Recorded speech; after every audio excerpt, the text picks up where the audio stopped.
ဒီယိုလေးကတော့ဘလို့ကြည့်ကြည့်စောက်ချက်တွေမရှိတဲ့တောင်းနိုင်တာမအေလို့ကိုလေပေါ်မှာတွေ့ MRTV ရဲ့မြောက်ဒီကနေအင်တာဗျူးတဲ့ဗီဒီယိုဖိုင်အတူတူကြည့်ကြမယ်နော်အရှာပြည်သူတွေကတော်တော်တန်ဖိုးလက်ထားတယ်ကိုယ်လည်းယူကြတယ်စူပဲပြည်တော်စုကိုလာပြီးကြွကြော်တက်ခတ်တဲ့ဒီရက်စစ်နာစီတွေပေါ်မှာသူတို့လူ26တန်းကျော်အသေးခံပြီးတော့မှပြန်ပြီးရဆိုင်နိုင်ငံချုပ်ချအာဏာပြန်လည်ရရှိဖို့တဲ့တိုက်ခတ်ခဲ့တာပေါ့ဒါကြောင့်သူတို့လည်းတိတန်ဖိုးထားပါတယ်ပြောတာအကျက်လာတယ်ဒါကျွန်တော်တို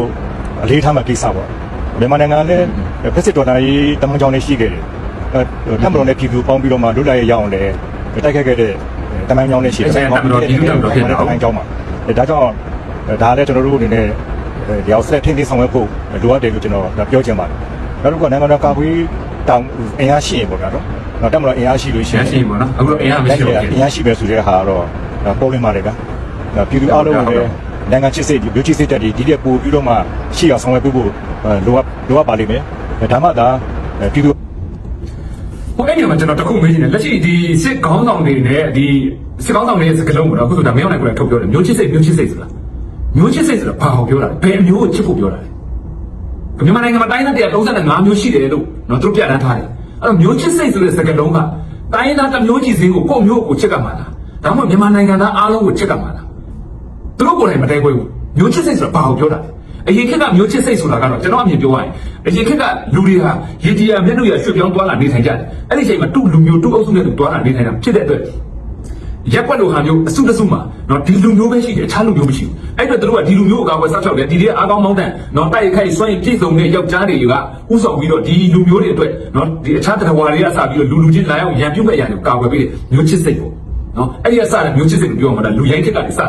ဒီနေ့နဲ့လူတွေကများလာတယ်အခုအရင်ခက်ကဆိုဘယင်းတွေခက်ကဆိုရင်မွန်ပြည်နယ်ဆိုရင်ဒါမွန်လူမျိုးပဲရှိတယ်မွန်ဘယင်းအုပ်ချုပ်တယ်အဲ့တော့မွန်နေရမွန်မျိုးချစ်စိတ်ရှိမယ်ရခိုင်ပြည်နယ်ဆိုလည်းရခိုင်ဘယင်းရှိတယ်ရခိုင်လူမျိုးတွေပဲနေထိုင်တယ်အစတဲ့ဖြစ်ဗမာနေရာတွေဆိုဗမာဒါပေမဲ့ဒီနေ့ခေတ်ရောက်လာတဲ့အချိန်မှာကျွန်တော်ဒီနေ့ခေတ်က ID ခေတ်ပြောရတယ် globalization မူကိုတွားနေတဲ့အချိန်ကကဘာကြီးကရွာကြီးတရွာလို့ဖြစ်နေတဲ့အချိန်မှာကျွန်တော်မျိုးချစ်စိတ်ဆိုတဲ့စကားလုံးဟာဘယ်နေရာကိုချစ်ကမှာလဲဆိုတဲ့အပေါ်မှာတိမလို့လေဒါပေမဲ့လက်ရှိမြန်မာပြည်မှာပြောနေတဲ့စစ်ကောင်းဆောင်တွေကိုယ်တိုင်က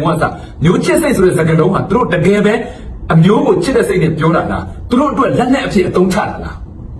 းအဲ့ဒါအဖြစ်ပဲလက်ရှိမြန်မာနိုင်ငံမှာမျိုးချစ်စိတ်လို့ပြောမယ်အဲ့တော့မျိုးချစ်စိတ်ဆိုကဘာဦးစားလာတဲ့မျိုးချစ်စိတ်အတိုင်းဆိုရင်ကျွန်တော်တို့ကဗမာကလည်းဗမာလူမျိုးပဲချစ်ကြမယ်မွန်ကလည်းမွန်လူမျိုးပဲချစ်ကြမယ်ကရင်ကလည်းကရင်လူမျိုးပဲချစ်ကြမယ်အဲ့ဒါဆိုရင်တိုင်းသား135မျိုးနေထိုင်တဲ့အဲ့ဒီတိုင်းပြည်ဟာအစိတ်စိတ်အမှောင်မှာကွဲလို့ရလားမရဘူးလားအော်တစ်ဖက်မှာသူတို့ပြောတော့တိုင်းသားစီလုံးညီညွတ်ရေးဒါပေမဲ့တစ်ဖက်မှာပြောတော့မျိုးချစ်စိတ်အဲ့တော့သူတို့ပြောတဲ့စကားနှလုံးတွေအမီးနဲ့အမှောင်တက်လာအဲ့တော့မျိုးချစ်စိတ်ဆိုတာဘာလဲဒီနေ့ခေတ်မှာမျိုးချစ်စိတ်ဆိုတာမရှိတော့နိုင်ငံချစ်စိတ်ပဲရှိတော့မယ်ဒီနိုင်ငံထဲမှာရှိတဲ့နိုင်ငံသားမှန်တယ်ဟာအမျိုးပဲမင်းကမင်းကလာပဲရခိုင်ပဲမွန်ပဲဗမာပဲဖြစ်နေစီမင်းမြန်မာနိုင်ငံသားနိုင်မြန်မာနိုင်ငံစစ်ဖို့လိုတယ်မင်းမြန်မာနိုင်ငံသားတကယ်အမှန်အကန်ဆိုရင်မင်းနဲ့ငါဟာညီကိုပဲအမျိုးပဲအဲ့ဒီစိတ်ကိုထားနိုင်ရမယ်ဒါပေမဲ့စစ်ကောင်းဆောင်တွေမေးကြည့်ပါအဲ့လိုစိတ်ထားနိုင်လာ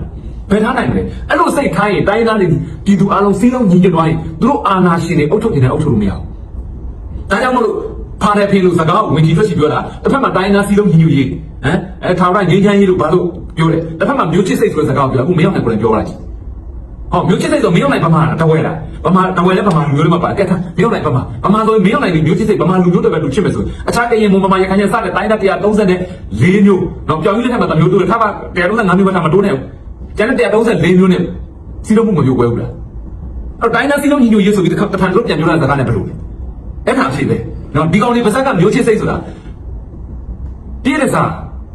းဟိုကတော့တန်ဖိုးရှိတာမဟုတ်နော်အဲ့တော့ဟိုဒါကြုံလို့ပြောပြတာအဲ့တော့မျိုးချစ်စိတ်ဒီနေ့ခေတ်အော်နေတဲ့ကောင်ကြီးကဘယ်မျိုးကိုချစ်တာလဲဗမာကိုချစ်တာလား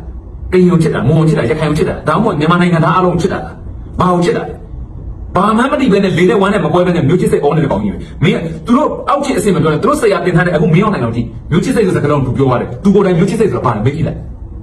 အဲ့အဖြေပဲဒီကောင်တွေကအာနာယူဖို့တော့အတွက်နော်လူမျိုးရေးဘာသာရေးကိုလက်ကင်ထုတ်ထားတာအဲ့ဒါအဖြေပဲလားအားလုံးကနေမြန်မာနိုင်ငံရဲ့ဖူးဖူးတိုးတက်မှုအောင်ဖူးဖူးတိုးတက်မှုရှိအောင်ပေါ့လက်ဆောင်နိုင်မယ်ဆိုတာလေးဒါကျွန်တော်တွေ့ပါတယ်နိုင်ငံကောင်းဆိုတာတချို့နဲ့အလုပ်တော်တွေ့ဆုံတာလည်းရှိတယ်လို့ကျွန်တော်တွေ့ဆုံတယ်အကုန်လုံးတော့လေကွာဘာဖြစ်ပါလဲမတက်တဲ့နိုင်ငံကောင်းတော့အားလုံးနဲ့ကျွန်တော်တွေ့မှုတွေလုပ်ရခဲ့ပါတယ်သူဒီပြင်မြန်မာနိုင်ငံစကားနဲ့ပြောတဲ့ပုံကြည့်နော်တည်ငြိမ်မှုမရှိတမာတိဆိုတာအဲ့ဒါတည်ကြည်မှုနော်ခေါင်းဆောင်တယောက်ဆိုတာတမာတိရှိရတယ်တည်ကြည်မှုရှိရတယ်စကားပြောရင်နော်ဂျန်နမဆန်ရတယ်ဟုတ်လားအခုမင်းလည်းစကားပြောတဲ့ပုံကြည့်တည်ကြည်မှုရှိတယ်သူကမျက်နှာကိုကြည့်စိုးရိမ်ထိတ်လန့်ပြည့်တယ်နော်မျက်နှာမှာကနာမငြိမ်ဘူးမျက်လုံးကကနာမငြိမ်ဘူးလူပြောက်ကတခိုးမျက်လုံးလို့ပြောတယ် အဲ့ဒါလူရဲ့ဥပဒေရုပ်အကြည်ဓာတ်ဆိုတာအဲ့ဒါစဒါကျွန်တော်သူ့မကြိုက်လို့ကျွန်တော်ပြောတာမဟုတ်ကျွန်တော်အခုသူ့ကိုဝေဖန်တဲ့အတိုင်းကဟုတ်လားမဟုတ်ဘူးလားဒါကြည့်လိုက်ကြည့်နော်နင်းတဲ့အတိုင်းပဲသူ့ရဲ့လူတယောက်ရဲ့ဥပဒေအကြည်ရုပ်ဆိုတာမင်းလည်းမရှိတာအခုသူပြောနေတဲ့ပုံကဘယ်ကပြောလို့နိုင်ငံကောင်းဆောင်တယောက်ရဲ့တမာတိရှိတာအဲ့ဒါပဲနော်အဲ့တော့ပလင်ပေါ်ကိုတက်ထိုင်တိုင်းဘယင်မဖြစ်ဘူးခွေးရခွေးဘယင်ကဘယင်ပဲဒီလားဘယင်ဖြစ်ရှင်လို့ခွေးရပလင်ပေါ်တက်ရင်ခွေးရခွေးပဲဘယင်ဖြစ်သွားဘူးနော်အဲ့တော့ပလင်ပေါ်တက်ထိုင်တိုင်းခွေးရခွေးပဲဘယင်မဖြစ်ဘူးနေပြီးတော့မှကျွန်တော်ရဲ့သဘောထားပေါ့ဗျာကျွန်တော်ကတော့ပါတီဒီမိုကရေစီစနစ်ကိုတောက်ဖို့တဲ့ကျွန်တော်တက်ခံပါတယ်ဒီတိုင်းကျွန်တော်တောက်ဖို့ဖြစ်ပါတယ်ဒါပြီးလို့ရှိရင်လွတ်လပ်ပြီးတရားမျှတဲ့ရွေးကောက်ပွဲကိုဒီနေ့ကုန်တိုင်းကျွန်တော်ဆောင်ရမယ်ဆိုတော့ကျွန်တော်အာဏာရမယ်လို့ရှင်းပြပါတယ်ဆိုလွတ်လပ်ပြီးတရားမျှတာအားလုံးလက်ခံပြီးတော့မှအပိထောက်ခံမှုရှိတာကိုလည်းကျွန်တော်တွေ့ရပါတယ်ဝန်တာကြာတယ်တချို့ပြောင်းလဲမှုချီနေတယ်တချို့နိုင်ငံတွေလည်းရှင်းပြလို့တချို့နိုင်ငံတွေရောက်တဲ့မိတ်ဆက်တွေ့ဆုံရတာပေါ့ကောင်းပါလေအားလုံးတွေ့ရတော့ကျွန်တော်တို့ကောင်းပါလို့ကျွန်တော်ပြောချင်ပါတယ်လူရှင်တော်လည်းအားလုံးထဲမှာကောင်းပါတယ်မြန်မာနိုင်ငံနဲ့တရုတ်နိုင်ငံကတော့လူစားပေါ့ဗျာကျွန်တော်တို့ဆွေးနွေးပေါ့ဖော်ချစ်ကြည်ရင်းတွေနိုင်ငံတူဖြစ်ပါတယ်အဲ့လိုပဲခံပါနိုင်ငံတွေလည်းဖြစ်တယ်သူချက်ကျွန်တော်ခံပါမလို့ဒီနိုင်ငံတွေလည်းဖြစ်ပါတယ်နောက်တော့ကတန်တမာဆက်ဆံရေးရတဲ့အခုဆိုရင်95နှစ်ကျော်ကာလကိုကျော်ရပြီရောက်ပြီဖြစ်ပါဒါကြောင့်ထူးခြားတဲ့ဆက်ဆံရေးရှိတဲ့နိုင်ငံတစ်ခုလို့ကျွန်တော်ပြောချင်ပါတယ်တနင်္လာရီကတော့မလေးငရင်တော့နဲ့ပတ်သက်ပြီးတော့ဒီအတက်တင်ဆုံးချုပ်ဒီပါအာကိုပစယောများတွေ့တယ်စိုးနေဝါရီများစက်တင်ဘာထုတ်ပြောတယ်ပြီးကျွန်တော်တို့ဖြစ်ပြီးတဲ့အချိန်မှာလည်းကျွန်တော်ရှိတယ်တုံးဝနာသူပို့ပါတယ်ဒီပင်လင်းနဲ့ပတ်သက်ပြီးတော့ပြန်လည်တိစောက်လုပ်ငန်းတွေပတ်သက်ပြီးတော့လည်းဆက်လက်ကူညီဆောင်ရွက်ပေးချစ်ပြီးမဲ့အချိန်မှာတဝင်တော်ပို့လာငလင်လှုပ်ပြီးဘယ်တော့အခါမှတဝင်တော်ပို့လာတယ်မင်းအောင်နိုင်ရဲ့မင်းကကြီးထက်တယ်ပြည်သူကိုနော်ငလင်လှုပ်ပြီးတော့ဘလောက်ကြာမှမင်းအဖေကမင်းကိုတဝင်တော်ပို့လာတယ်နော်ဆိုတော့ထားပါလေးနဲ့ထားပြီးသူပြောပါတယ်ဗျမြန်မာနိုင်ငံရဲ့အချို့ချာအာဏာပိုင်ဆိုင်မှုတွေကတော့နေပြည်ပိုင်ဆိုင်မှုနောက်ခွင့်ပြုတဲ့မှုနဲ့ပတ်သက်ပြီးတော့လည်းခိုင်မာစွာထောက်ခံတဲ့ကြောင်းလည်းသူပြောပါတယ်မြန်မာနိုင်ငံတည်ငြိမ်အေးချမ်းရေးပေါ့ကျွန်တော်တို့ကဖွံ့ဖြိုးတက်တည်ရေးပုံမှာလည်းအားပေးတဲ့အကြောင်းသူကျွန်တော်တို့ကပြောပါတယ်နောက်တော့မပြောဘူးလားလက်ရှိတရုတ်ဘက်ကတင်ထားတဲ့သတင်းမှာတော့ ARD မြစ်ဆိုတာတဲ့တရုတ်ကနေတရုတ်ကုန်းမြစ်ဒေသကနေစီးဆင်းလာတာဖြစ်တဲ့အတွက်ဆိုတဲ့စကားလုံးကိုတုံးထားတာတွေ့တယ်နော် UNESCO မှာကအစ ARD မြစ်ကမေခမလိခမြစ်စုံကနေမြစ်ဖြားခံပြီးတော့စီးဆင်းလာတာ ARD မြစ်ဒီမြန်မာပြည်ရဲ့မွေးဖွားရမြစ်အစ်စ်တစ်ဖြစ်တယ်ဒါကိုလက်ရှိမင်းအောင်နိုင်ပြစ်စုံပြီးမှတရုတ်ဘက်ကပြောထားတာဒီ ARD မြစ်ကိုတရုတ်ကုန်းမြစ်ဒေသကနေမြစ်ဖြားခံစီးတယ်လို့ပြောထားတယ်နော်အခုသူပြောတဲ့နယ်မြေထုတ်ချာအာဏာဘာညာပေါက်ကူးကပြောတယ်အဲ့လိုဟာမျိုးတွေကြတော့သူတို့ပါစပ်ပေါက်တွေပိတ်တယ်ကြည့်အဲ့တော့မင်းအောင်နိုင်ကရှင်းတယ်သူ့မှာဖြူကားပြားဖြစ်တယ်သူမျက်နှာကိုကြည့်စိုးရိမ်ထိတ်လန့်မှုနဲ့ तू ဟာဘလို့မှဟိုအခြေအနေမကောင်းတဲ့အနေထားကို तू ကိုယ်တိုင်သိနေတယ်အဲ့ဒီအတွက် तू ဘာလုပ်ချင်လဲဒီအာဏာကိုရရင်ပြီးတော့ဘလို့ကူညီမလဲတရုတ်ကူညီမလဲရော့ကူညီခဏပါလို့ချင်တယ်ပြောပေးမယ်အကုန်လုံးရုရှားကူညီမလားကူညီရော့အကုန်ပေးမယ်ကျွန်တော်အာဏာရရင်ပြီးတော့ဒီတိုင်းကြီးကျွန်တော်အာဏာလည်းပဲလုပ်ချင်တယ်ဒီအာဏာကိုဒီတိုင်းကြီးကိုကျွန်တော်အုပ်ချုပ်ခွင့်ရရင်ကျွန်တော်ရှင်းတယ်ဒီတိုင်းကြီးမှာဒီအာဏာအခုကျွန်တော်တိတ်နေကျွန်တော်ဘူးမရဘူးဒါလည်းရှိမင်းအောင်နိုင်ခံစားနေရဖြစ်တာဒါကြောင့်မလို့မင်းအောင်နိုင်ကဒီတက်ထက်ရုံမှာဖို့ဝင်မလေးဘူးကျွန်တော်တို့ဘက်ကလူရန်လာပြတ်ဖို့လုပ်တယ်စီးလုံးဖို့လုပ်တယ်ဒီတက်ထက်ရုံမှာဖို့ဝင်မလေးဘူးဆိုတော့တိုင်းကြီးကိုထိုးထွေးဖို့ဝင်မလေးဘူးအခုရန်ကုန်နဲ့ပိုးလန်းကိုတရုတ်ကလည်းအသေးအတန်ဖြစ်ချင်မြန်မာနိုင်ငံအလဲကောင်တဲ့ကိုခါလိုက်ကောင်ဖြတ်ပြီးတော့အကုန်လုံးလမ်းကြောင်းပေါက်ပြမှာအဲ့ဒီရန်ကုန်နဲ့ပိုးလန်းပေါက်ပြီးတရုတ်သိန်းနဲ့တန်းတဲ့စီမြန်မာနိုင်ငံနဲ့ထိုးဝင်လာမှာအခုတော့မှဘလို့ဖြစ်နေတိတယ်ကျွန်တော်ပြီးတီးတဲ့တင်ပေးမယ်တရုတ်နိုင်ငံသားကမြန်မာ passport ကင်ပြီးတော့ကြားဖြတ်လုပ်နေတယ်နော်အဲ့လောက်ထိဖြစ်နေပြီပေါ်သေးသေးမဟုတ်ဘူးနော်အမျိုးဘာသာသာသနာလို့ပြောတဲ့ကိုယ်မှသားတွေနော်မင်းတို့တွေအမှအမျိုးဘာသာအော်တော့တိုင်းပြည်ကတရုတ်လက်ထဲရောက်တော့မယ်နော်ကြည့်မင်းတို့ဖေးရအကုန်လုံးပဲပါတယ်တဲ့ OPU ကလမ်းကြောင်းပေါ်မှာလည်းခိုင်မာရက်တည်တဲ့အကြောင်းပေါ့နော်နောက်တော့ကမြန်မာနိုင်ငံကနေပြီးတော့တက်ကြွစွာပါဝင်ဆောင်မယ်ဆိုတဲ့အကြောင်းဒါတွေကျွန်တော်ပြောဖြစ်ပါတယ်မြန်မာနိုင်ငံဖြစ်ပေါ်ပြောင်းလဲမှုအခြေအနေလေးအကြမ်းဖျင်းကျွန်တော်ရှင်းပြနိုင်ခဲ့ပါတယ်နောက်တော့ကတရုတ်မြန်မာဘင်္ဂလားဒေ့ရှ်စီးပွားရေးစင်းညာအကောင့်တွေဖော်မှုနဲ့ပတ်သက်အကောင့်တွေပေါ်ပြည့်တည်ရင်းနဲ့ပတ်သက်ပြီးတော့ကျွန်တော်ဆွေးနွေးဖြစ်ခဲ့ပါတယ်နောက်တော့ကကျွန်တော်မြန်မာနိုင်ငံမှာတမန်တော်ကြီးရပါဗျာနော်မြန်မာနိုင်ငံမှာကျင်းပပြုလုပ်မဲ့ပါတီစုဒီမိုကရေစီရွေးကောက်ပွဲနဲ့ပတ်သက်ပြီးမြန်မာနိုင်ငံရဲ့ကျွန်တော်တို့ကြိုတင်ပြင်ဆင်မှုများနဲ့ရွေးကောက်ပွဲကိုလည်းအားပေးထောက်ခံနေကြလို့ဒါလေးတို့ထပ်ပြီးပြောပါတယ်ဗျနော်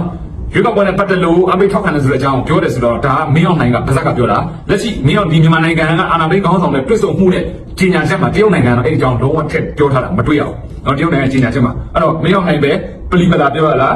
တရုတ်ကပဲဒီဟာကိုလူတိမှာဆိုလို့ထက်မကြီးညာပေးတာတော့မတည်ဘူးဒီနှစ်ခုတစ်ခုခုပဲတွစ်ဆုံကဆွေးနွေးရတဲ့ကောင်းမွန်တဲ့ရလဒ်ကောင်းတွေရရှိတယ်ဆိုတော့ကျွန်တော်ပြောချင်ပါတယ်ရှင်းပါတယ်မင်းအောင်နိုင်ကကိုလည်းအရှင်းမှကျွန်တော်ပြောခဲ့သလိုပဲနော်အခုမင်းအောင်နိုင်မျက်နှာကိုကြည့်ကျွန်တော်တို့အာနာသိန်းကစားတော့က MD ကဟိုဖွဲ့နဲ့သွားတွေ့ဒီဖွဲ့နဲ့သွားပြီး MD ကဆိုင်ရဒေါက်တာဆာဆာတို့နော်ဒေါက်တာဆိုဝေဆိုတို့ဟုတ်တယ်မလားဟိုနိုင်ငံသွားတွေ့ဒီနိုင်ငံနဲ့သွားတွေ့ဟိုနိုင်ငံလွတ်တော်မှတ်တွေဟိုနိုင်ငံကောင်းနော်အဲ့ဒီအချိန်မှာဘာဖြစ်လာလဲအဲ့ဒီအချိန်မှာကျွန်တော်တို့ကိုမင်းအောင်နိုင်ကဘယ်သူမှမတွေ့ဘူးဘုံစုပ်ပတ်ပြစ်ခံထိတယ်ကျွန်တော်တို့ပြေးရတယ်အောက်မှာရဲဘော်တွေတေးတယ်ကလေးတွေတေးတယ်ဆန္ဒပြလူငယ်တွေဖမ်းခံထိတယ်နိုင်ငံသမားတွေဖမ်းခံထိတယ်ရဲစက်တက်ခံထိတယ်နော်ဘာလို့ဆိုကျွန်တော်တို့မှအဲ့ဒီမှာဖြူကပြကဘာမှမရှိဘူးအဲ့ဒါနဲ့တဖြည်းဖြည်းအခုဒီလေးရောက်လာတယ် ဒီနေ့ကျွန်တော်တို့တွေဘယ်တော့တိတ်နိုင်နေလဲမင်းအောင်နိုင်ရစားသွားတဲ့အချိန်မှာတင်းနိုင်တိုင်းမှာဘယ်တော့ပါသွားလဲစကားမတိုင်ခုတိတ်နိုင်တယ်ဟုတ်တယ်မလားမင်းအောင်နိုင်ကတော့ဖြူကပြကပြန်ဖြစ်နေဘွားရဲ့ဝယ်အဲ့ဒါအဖြစ်ပဲနော်ဝိဆိုတာမော်တော်မလို့အော်တိုလေကျွန်တော်တို့ဒီအာနာရှင်ကိုပြုတ်အောင်ပြုတ်နိုင်ရမယ်အဓိကဒီနေ့လည်း KNN ဖွဲ့ကကြံထည့်ထုတ်ထားတယ်ဒါကတော့ဒီလက်တဆုပ်ဆက်စစ်ဖို့ချုပ်လူတစုကိုအတက်ပေးပြီးမတိုက်ရဘဲနဲ့နော်လာရောက်အလင်းဝင်ဖို့ဖိတ်ခေါ်ထပ်ပြီးတော့ဖိတ်ခေါ်ထားတယ်အဲ့တော့စစ်ကောင်းဆောင်တွေအနေနဲ့သူတို့ကတော့အဆုံးစုံနေသွားနိုင်မယ်အောက်ခြေတက်မှုပုံမှုအရာရှိတက်စစ်တီတွေအနေနဲ့ကတော့စဉ်းစားကြပြီးတော့တက်မတော်ကိုပြုတ်အောင်တိုက်နေတာမဟုတ်ဒါပေမဲ့အဲ့ဒီမကောင်းတဲ့တက်မတော်ကြီးကိုဖက်တော့ထားမလားဒီတက်မတော်ကောင်းမွန်အောင်ပြည်သူနဲ့လက်တွဲပြီးဆက်လုပ်ကြမလားဒီတိုင်းပြည်ရဲ့အချုပ်အာဏာဆိုတာပြည်သူရှိမှမရှိရမယ်တရုတ်ရှိမှရှိစရာမလိုခင်ဗျားတို့ရဲ့ခေါင်းဆောင်အခုလုပ်နေတာဒီတိုင်းပြည်ရဲ့အချုပ်အခြာဘယ်လိုရှိမှရှိတာတရုတ်ကသေဆိုရင်သေရှင်းဆိုရင်ရှင်းဒီပအာကိုပစင်ယိုအစိုးမြင်ဝါဒီညာအဆန့်ကျင်ကြလို့အော်ခဲ့တဲ့သူတို့ကိုယ်တိုင်ပဲအဲ့ဒီဒီပကိုအကူကြီးတောင်းပြီးလာရှို့ပြန်တောင်းရတဲ့အစ်စ်နော်လာရှို့ပြန်အကူကြီးတောင်းရတဲ့အစ်စ်ဒါကြောင့်မလို့ကျွန်တော်တို့ကဒီတော်လှန်ရေးမှာစီးလုံးညွှန်စာတွန်းနိုင်ကျွန်တော်မနိုင်စရာအကြောင်းမရှိဘူးအဓိကစီးလုံးညွှန်မှုပဲ fighting ကျွန်တော်နိုင်အောင်နိုင်ရမယ်